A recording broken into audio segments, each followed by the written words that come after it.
स्याह झंडा, हाथ में तलवारें, समंदर की लहरों को चीरता हुआ एक डाकुओं से भरा जहाज सामने मौजूद कीमती जहाज पर हमले के लिए बिल्कुल तैयार है। तोपें दाग दी जाती हैं। रस्सी के जरिए डाकू दुश्मन के जहाज पर कूदते हैं और कुछ ही मिनट में चीखों पुकार और हाथापाई के बाद पूरा जहाज उनके कब्जे में होता है। सोना, चांदी और कीमती मालो असबाब लूटकर आग लगा दी जाती है। कंधे पर तोता, आंख पर स्याह पट्टी, एक हाथ में तलवार और दूसरे में पुराने खजाने का नक्शा। ये वही कहानी है जो हम बचपन से फिल्मों और कार्टून्स में देखते आए हैं, लेकिन जब तारीख को गहराई से देखा जाए तो पता चलता है कि ये तस्वीर किसी समुद्री डाकू ने खुद नहीं बनाई, इसे बाद में किताबों और फिल्मों ने तराशा। आम तस्वुर ये है कि पायरेट पैदा ही ऐसे होते हैं, बगैर किसी कानून के, बगैर किसी मुल्क के, सिर्फ लूट और आज़ादी के तलबगार। लेकिन रिकॉर्ड कुछ और कहानी सुनाता है। तो आइए आज देखते हैं the real story of pirates. सबसे पहले ये समझते हैं कि असल में पायरेट या प्राइवेटियर क्या होते हैं। आम अल्फाज में पायरेट वो शख्स होता है जो किसी कानून, मुल्क या हुकूमत के बगैर सिर्फ अपने ज़ाती फ़ायदे के लिए समंदर पर जहाज़ों को टारगेट करता है और लूट मार करता है। इनका कोई मुल्क नहीं होता और ये कानून की नज़र में मुकम्मल तौर पर क्रिमिनल होते हैं। लेकिन 17वीं और 18वीं सदी में एक और किस्म के समुद्री डाकू होते थे जिन्हें प्राइवेटियर कहा जाता था। प्राइवेटियर कोई आम डाकू नहीं होता था, ये वो सेलर होते थे जिन्हें कोई हुकूमत एक सरकारी इजाज़तनामा देती थी जिसे लेटर ऑफ मार्क कहा जाता था। इस कागज़ का मतलब ये था कि अगर दो मुल्कों के दरमियान जंग चल रही है तो आप अपनी हुकूमत की तरफ से दुश्मन मुल्क के तिजारती जहाज़ों पर हमला करके उन्हें लूट सकते हैं। आसान अल्फाज में जब तक जंग जारी थी दुश्मन के जहाज को लूटना हुब्बुल वतनी और कानूनी काम था। डाकू को सरकारी सरपरस्ती मिलती थी और लूट का माल हुकूमत और प्राइवेटियर के दरमियान बांट दिया जाता था। लेकिन ये कानूनी डकैती कब तक ही चलती? कहानी की शुरुआत होती है साल 1713 से, जब यूरोप की सबसे बड़ी जंग war of the Spanish succession एक मुआहदे के जरिए ख़त्म हो जाती है जिसे ट्रीटी ऑफ यूट्रेक्ट कहा गया। इस मुआहदे के साथ ही बरतानिया, फ्रांस, स्पेन और दूसरी ताकतों के दरमियान सालों से चलती हुई जंग एक ही रात में थम गई। मुल्कों ने आपस में सुलह कर ली, लेकिन इस सुलह ने समंदर पर एक बहुत बड़ा क्राइसिस पैदा कर दिया। जंग खत्म होते ही हुकूमतों ने अपने तमाम प्राइवेटियर्स के लेटर ऑफ मार्क यानी सरकारी कागजात कैंसिल कर दिए। एक ही झटके में हजारों ट्रेंड, हथियारबंद और जंगदीदा सेलर्स अचानक बेरोजगार हो गए। इन सेलर्स के पास कोई जमीन नहीं थी, कोई दूसरा रोजगार नहीं था, लेकिन उनके पास तेजी से चलने वाले जहाज, तोपें और सालों का समुद्री तजुर्बा मौजूद था। कल तक जिस काम के लिए उन्हें इनाम और इजाजत मिलती थी, आज उसी काम को कानून की नजर में जुर्म करार दे दिया गया था। रास्ते सिर्फ दो थे, या तो भूख मरना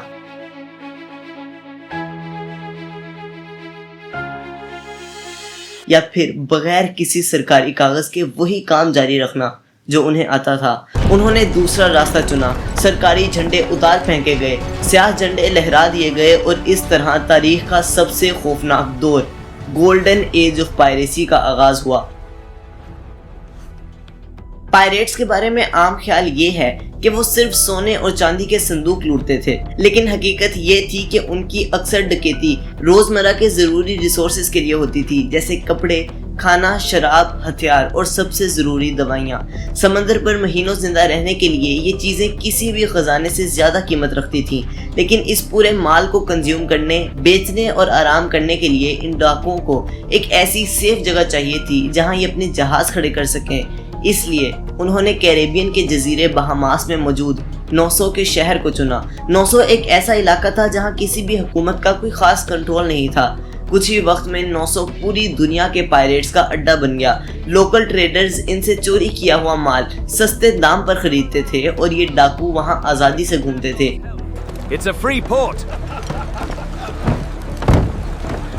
एक वक्त पर ऐसा लगने लगा था कि समंदर पर डाकुओं की हुकूमत चल रही है।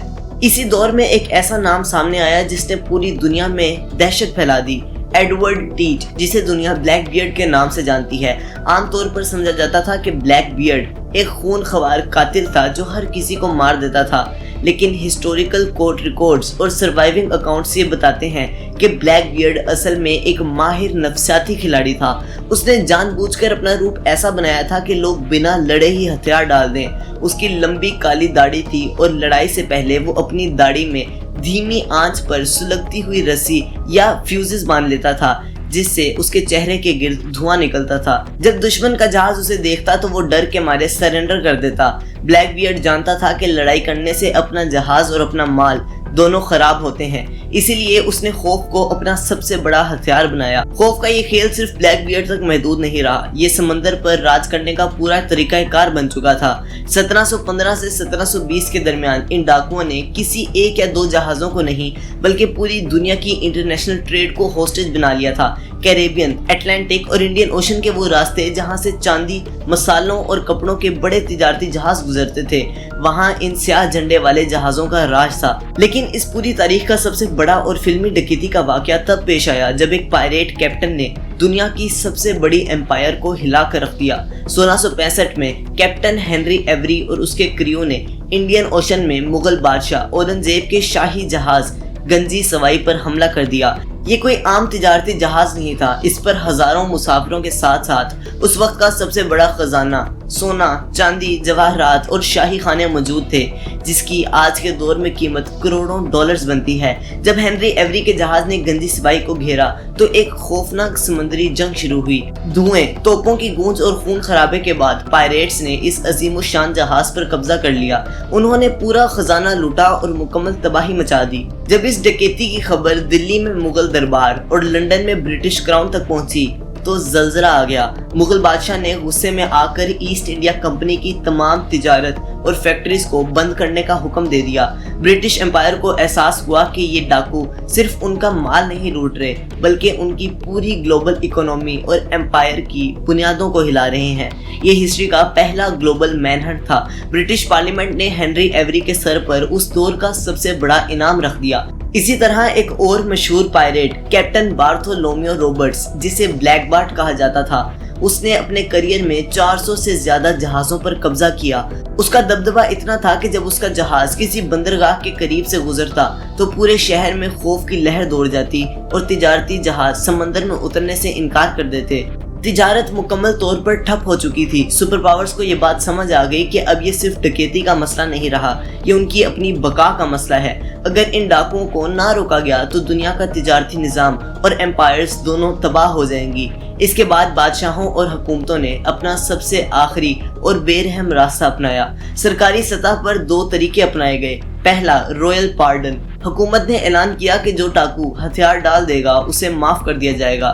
बहुत से थके हुए पायरेट्स ने ये ऑफर कबूल कर ली और 900 का अड्डा आहिस्ता आहिस्ता खत्म हो गया।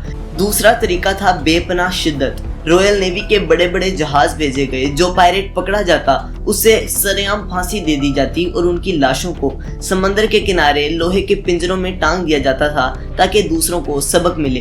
1718 में ब्लैक बियर्ड मारा गया। फिर आहिस्ता आहिस्ता दूसरे बड़े नाम या तो मारे गए या पकड़े गए। 1720 के आखिर तक गोल्डन एज ऑफ पायरेसी मुकम्मल तौर पर खत्म हो चुकी थी। लेकिन सवाल ये पैदा होता है, क्या समुद्री डाकुओं का ये दौर वाकई मुकम्मल खत्म हुआ?